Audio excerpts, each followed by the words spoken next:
following up from what you just said, on John 14:6 and 7, Jesus said, and again, these are things that are just simply made for us to kind of follow. God gives us guidance. It's up to us to make the choice, whether we want to go that way or this way. And a lot of us like to overcomplicate things, when in reality, it's just so simple. It's simple, but then again, it's easier to do the wrong than it is to do the good, because it feels, sometimes the bad may give you that Napoleon complex, where if I tell you this pill right here is going to make you stronger mentally, that red pill is going to make you mentally see past the blurry, see past the fuzzy. You're going to be able to think much quicker. You're going to be able to provide answers much quicker. You're going to be able to just be one with self much quicker. And on top of that, you're going to be able to see things that other people can't see. That red pill is going to be the pill that is going to provide all the answers you ever had in life. Any questions that you may have had in life no longer has to be answered by your father, your mother, or God. This red pill will answer them for you. You're going to take it, and you're going to, because the mind is such a strong tool, all right? Because God said, God created us in his image. All right. When we were in the Garden of Eve, what did the devil say to Eve? You're gonna be able to know things. You're gonna be able to know more. Don't you want to be just like God? All right.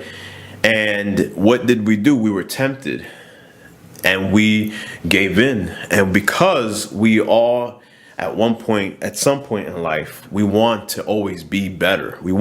It's competitive. As humans, we are very competitive with each other.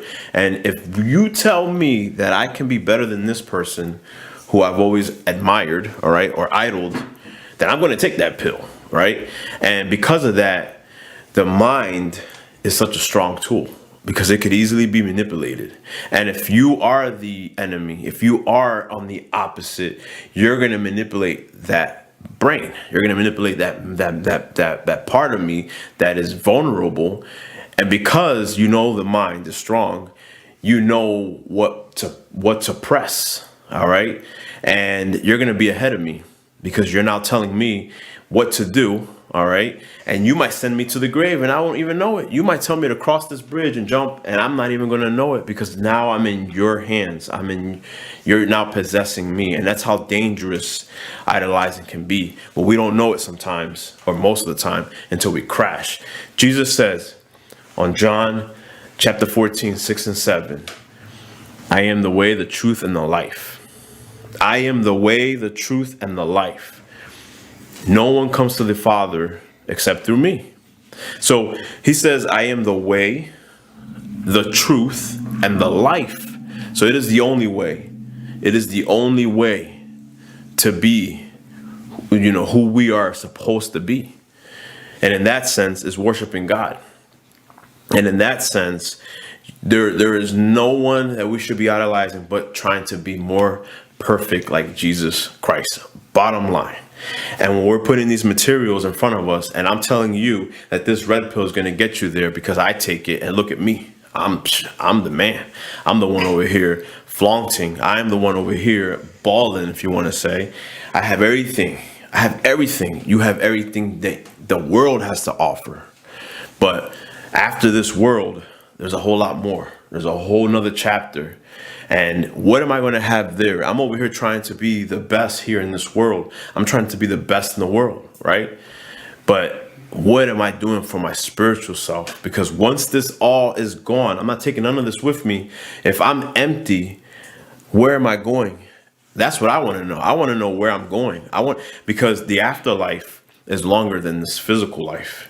And if this physical life is only 50 years or 60, for many of us have this clock that we are not aware of. And because of that, we should take advantage of every day we have. Okay, we should not be worrying about tomorrow. We should be thinking about the present moment here and taking advantage of it and making the best out of what you have here in this moment. But because we're always thinking about how we can be better than someone else, we're always going to be thinking about tomorrow. We're always going to be thinking about ahead.